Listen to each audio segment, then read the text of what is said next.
नमस्कार दोस्तों, शामली में धरने के निवासी दिन पूरे हो चुके हैं। आज शामली में अभय सिंह चौटाला जी आए, इकरा हसन जी आई, खाब चौधरी आए और किसान भी आए, लेकिन फिर भी कोई समाधान नहीं हुआ।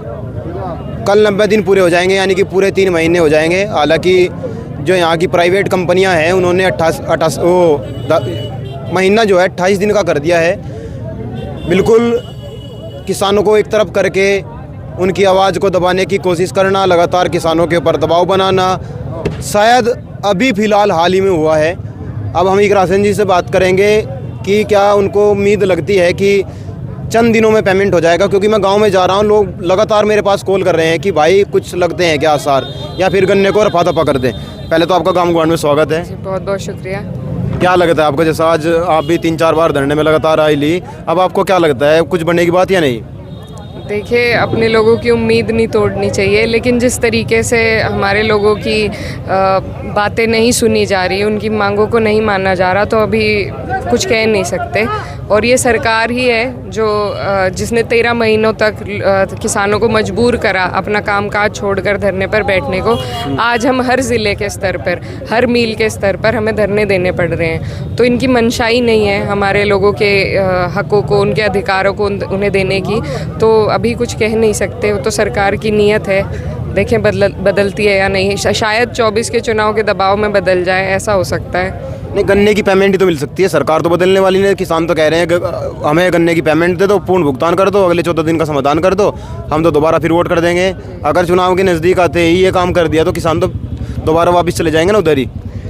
देखिए, अगर हमें वैसा समाधान चाहिए, हमेशा के लिए हमें इन सब मुसीबतों से समाधान चाहिए, तो नहीं जाना चाहिए वापस। इन बातों को, इन धरनों को, जितने दिन हमारे किसानों ने यहाँ संघर्ष किया, याद रखना चाहिए उन्हें। और ये सरकार अपनी नीति बदलने वाली नहीं है, और नीति पर ही फिर कानून बनते हैं, नीति के हिसाब से ही सब इनकी योजनाएं बनती है।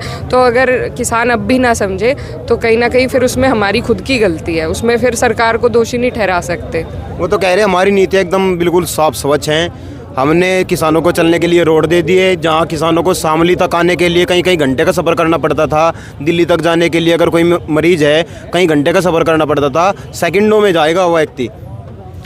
जी देखिए, जाकर करेगा क्या, धरने देगा?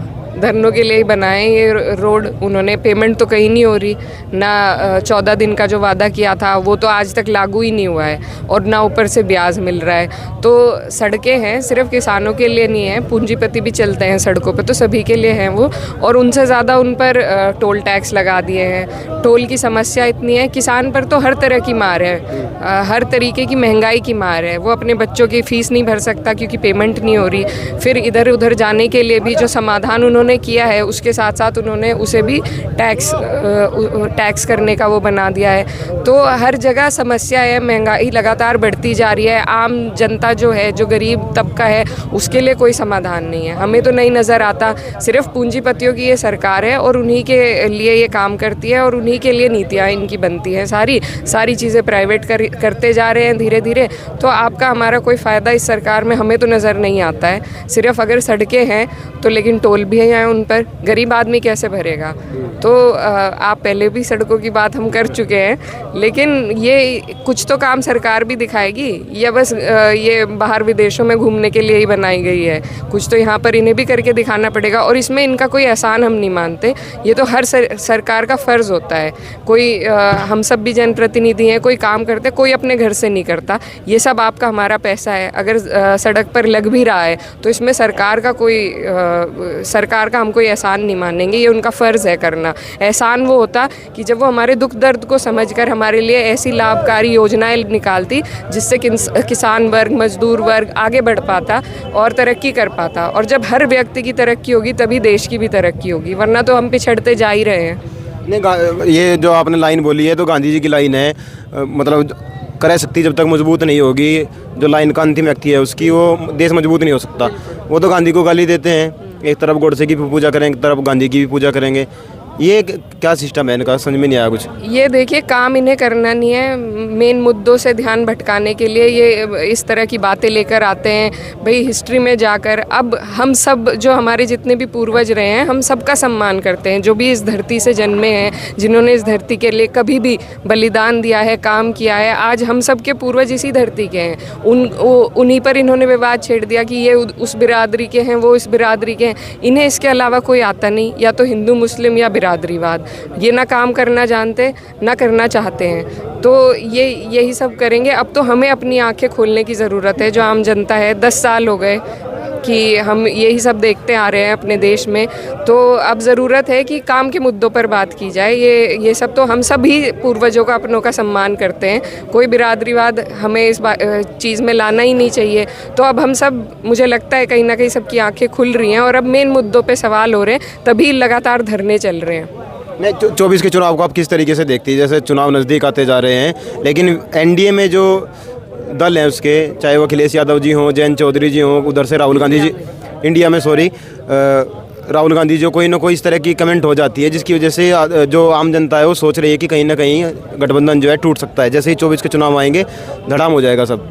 नहीं, ऐसा बिल्कुल नहीं है। ये तो देखिए, राज्य की राजनीति अलग पहलू की होती है। हर चुनाव के अलग विषय होते हैं, अलग राजनीति होती है। स्टेट इलेक्शन में अलग मुद्दे होते हैं, सेंट्रल इलेक्शन में अलग होते हैं, प्रधानी में अलग होते हैं, चेयरमैनी में अलग होते हैं। तो अभी जो सेमीफाइनल जिसे हम कह रहे हैं, जो 4 हमारे राज्यों में चुनाव चल रहे हैं, तो उसको अलग हटाकर अगर देखें तो इंडिया का गठबंधन मजबूत है और मजबूत रहेगा, क्योंकि सभी को ये समझ में आ चुका है कि अब ज़रूरत है भाजपा को हटाने की, बदलाव लाने की। बदलाव के लिए सभी लोग अपनी जो निजी रंजिशें हैं उन्हें भूलकर देश हित के लिए काम करेंगे। नहीं, मोदी जी तो देश हित में ही कर रहे हो, तो कह रहे हैं हम तो हमसे ज़्यादा देश हित में काम किसी से नहीं किया, और कह रहे हैं हमें वोट दो, फिर जो आप चाहोगे वो होगा, वरना मैं तो फकीर हूँ, छोला उठा कर चल निकलूँगा।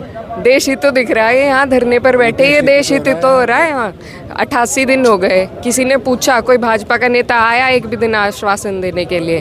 भाई यहाँ से पहले जो गन्ना मंत्री हैं वो भी यहीं से थे, अभी एक MLC साहब हैं वो भी यहीं पे हैं, यहाँ के ज़िला अध्यक्ष हैं, बहुत सारे लोग हैं जो इन्हीं लोगों के बीच में इन्हें शर्म नहीं आती वोट मांगने जाते हुए। और हमारे भी लोगों की गलती है कि क्यों उन्हें उठना बैठना देते हैं। नहीं देना चाहिए। जो हमारे दुख दर्द में नहीं हमारे साथ खड़ा है, उसको क्या ज़रूरत है बिठाने की, उसको क्या ज़रूरत है? जो हमसे पूछने नहीं आ रहा, फिर वो अपने वोटों के लिए पूछने आए तो क्यों आए? फिर मना कर दीजिए। तो जब इन लोगों को खुद ही शर्म नहीं है कि किस तरीके से लोग परेशान हो रहे हैं, फसल का टाइम है, यहाँ पर सबको बैठना पड़ रहा है, तो गलत बात है। अब ये ना सरकार चाहती ही नहीं, इन्हीं के एक नेता है, नाम नहीं मैं लेना चाहती, वो कह रहे हैं कि भाई जब हमें वोट तो वैसे ही मिल जाते हैं, हम काम करके करेंगे क्या? हम तो पैसे कमा रहे हैं सरकार में। तो ये इनकी नीति है, इसी पर ये चल रहे हैं।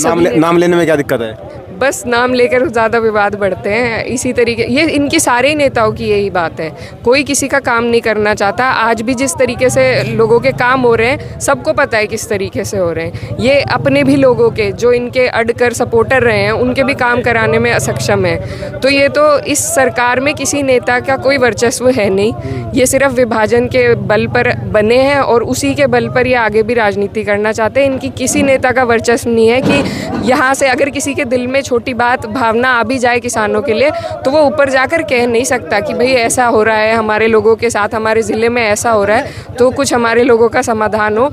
क्योंकि इस पार्टी में, इस पार्टी की नीति में किसी नेता का कोई वर्चस्व नहीं है। 24 के चुनाव को आप किस तरीके से देख रहे हैं? मेरा अंतिम सवाल है, 24 का जो चुनाव है आप उसको किस तरीके से देखती हैं? वो किसानों के बीच, मजदूरों के बीच, शिक्षा रोजगार के बीच होगा, या फिर धर्म की राजनीति दोबारा फिर वर्चस्व जो कद्दू कायम कर लेगी? नहीं, बिल्कुल इस बार मुझे नहीं लगता कि ऐसे विभाजन की राजनीति पर चुनाव हो पाएगा, क्योंकि लोग समझ गए हैं और लोग परेशान हो चुके हैं। कोई वर्ग ऐसा नहीं है जो सरकार में परेशान ना हो, सभी ने उत्पीड़न सहा है, सभी रोज़ाना परेशानी सह रहे हैं। और इन्हीं मुद्दों पर, ये जो हमारे बुनियादी मुद्दे हैं जिनसे हमारी देश की तरक्की रुक रही है, उन्हीं मुद्दों पर चुनाव होगा और इसमें हम भाजपा को पिछाड़ने का काम करेंगे इंशाल्लाह। चलो, अभी हम शामली में थे और जिस तरीके से निवासी दिन से शामली में धरना चला हुआ है, उसको देखकर लगता है कि किसानों की जो मंशा थी शायद वो पूरी हो पाएगी और कल फिर धरना जो तो जारी रहेगा। जो किसान यहाँ आ रहे हैं, जो किसान नेता यहाँ आ रहे हैं, वो लगातार अपनी बात भी रख रहे हैं, लेकिन फिर भी कोई समाधान नहीं हुआ है। खैर हम आपको यहाँ की खबर दिखाते रहेंगे, आप जुड़े रहेंगे आम गुआंढ के साथ। जय हिंद, जय भारत।